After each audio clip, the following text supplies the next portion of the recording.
ఆలూరు నియోజకవర్గంలో 6 మండలాల ఎంపీపీలు అయితేనేమి, 6 జెడ్పీటీసీలు అయితేనేమి, సర్పంచ్లు అయితేనేమి 100% కొట్టి మనం తెలుగుదేశం పార్టీ ఆలూరు నియోజకవర్గంలో ఇంత స్ట్రాంగ్గా ఉన్నాము సార్ అని చెప్పేసి మనము ఇక్కడ ఎమ్మెల్యే లేకపోయినా కూడా మేము కార్యకర్తలు నాయకులు ఇంత బలంగా ఉన్నామని చెప్పి నిరూపించాలా. మనమందరూ కూడా రాత్రింపవలు కూడా కష్టపడి మనం పనిచేసి రేపు రాబోయే ఎన్నికల్లో 6 జెడ్పీటీసీలు అయితేనేమి, ఎంపీపీలు అయితేనేమి గెలిచి చూపిస్తాము. మీ అందరు కూడా అందరికీ కసితో ఉన్నారు, నాకు కూడా తెలుసు. కాబట్టి మీరు గట్టిగా పని చేసి మీకేమైనా సమస్యలు ఉంటే, మీకేమైనా ఇబ్బందులు ఉంటే మీకు నా దృష్టికి తీసుకొస్తే కూడా నేను సమస్యకు కూడా పరిష్కరిస్తాం. మేము అందరిలాగా మాటలు చెప్పను, నేను పని జరుగుతుందంటేనే నేను చెప్తా, లేదంటే తర్వాత మాట్లాడి చెప్తాము అని చెప్తాం. నేను అందరి నాయకుల్లాగా చేస్తాం, చూస్తాం, చేసేస్తామని చెప్పాము. ఏదైతే చేస్తామో అదే చెప్తాం. చెప్పినామంటే కూడా అది చేసి కూడా చూపిస్తాను. నేను ఒకవేళ లేట్ అయితే కూడా లేట్ అవుతుందని కూడా చెప్తాము. కానీ తప్పకుండా కూడా మీరు చెప్పిన సమస్య ఏదైతుందో అది చేసి తీరుస్తామని కూడా చెప్తున్నాను. తొందరలోనే మన ఆలూరు నియోజకవర్గం ఎంతో అభివృద్ధి జరుగుతుంది. అది మన తెలుగుదేశం పార్టీ వల్ల మాత్రమే అవుతుంది. ఆ రోజు 2014-19లో 200 కోట్లు విడుదల చేశారు మన ముఖ్యమంత్రి చంద్రబాబు నాయుడు గారు. పనులు కూడా మొదలు పెట్టారు. కానీ తరువాత వచ్చిన వైసీపీ ప్రభుత్వం వాళ్ళు ఏమాత్రం పట్టించుకోకున్నట్లు ఒక ప్రాజెక్టు ఉంది, ఇన్ని 100 కోట్ల ఫండ్స్ రిలీజ్ చేసినారనేది కూడా తెలుసుకోకున్నట్ల ప్రాజెక్ట్ని మూలన పెట్టేశారు, పక్కన పెట్టేశారు. కానీ మరీ తిరిగి మన ముఖ్యమంత్రి చంద్రబాబు నాయుడు గారు వచ్చిన తర్వాత మొత్తం ప్రాజెక్టు పరిస్థితి ఏమి మొత్తం డీటెయిల్స్ తీసి పెట్టండి, మనం వేదవతిని కంప్లీట్ చేస్తామని చెప్పి కూడా చెప్పడం జరిగింది.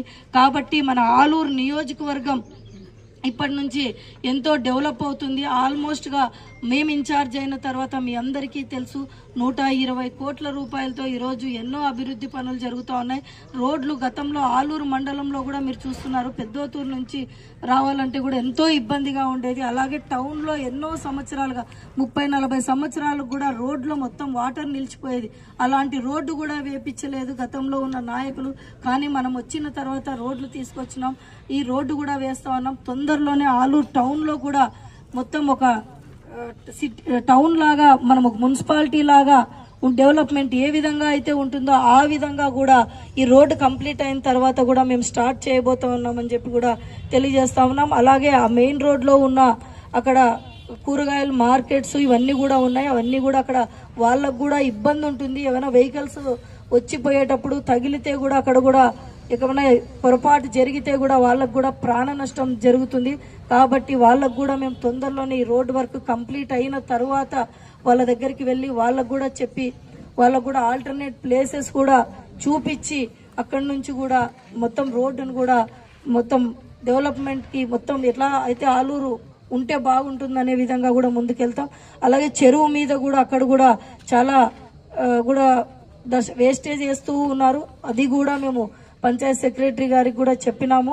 తొందరలోనే మేము కూడా విజిట్ చేస్తాము. ఆలూరుని గత 30-40 సంవత్సరాలుగా చూడని అభివృద్ధి మేము చేసి ఒక 2-3 నెలల్లోనే చేసి చూపిస్తామని కూడా చెప్తా ఉన్నాం.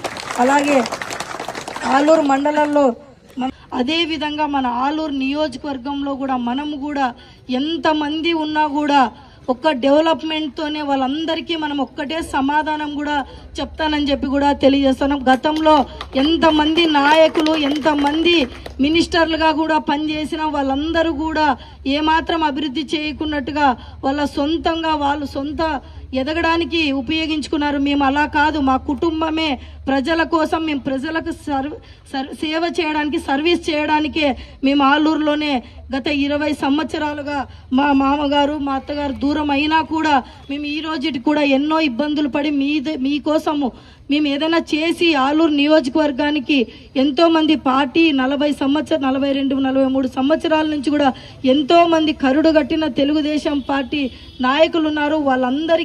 వాళ్ళందరి కాలర్ ఎత్తుకొని తిరిగే విధంగా తెలుగుదేశం పార్టీలో అభివృద్ధి జరిగింది, మేము చేశాం అని చెప్పుకునే విధంగా మీ అందరి ద్వారా మీ నోటి ద్వారా వినాలనే మేము కూడా అహర్నిశలు కూడా కష్టపడుతూ ప్రజల కోసమే చేస్తా ఉన్నాం. డెవలప్మెంట్ చేసి చూపిస్తాం. ఎవరు చేయని పని మేము చేశాం.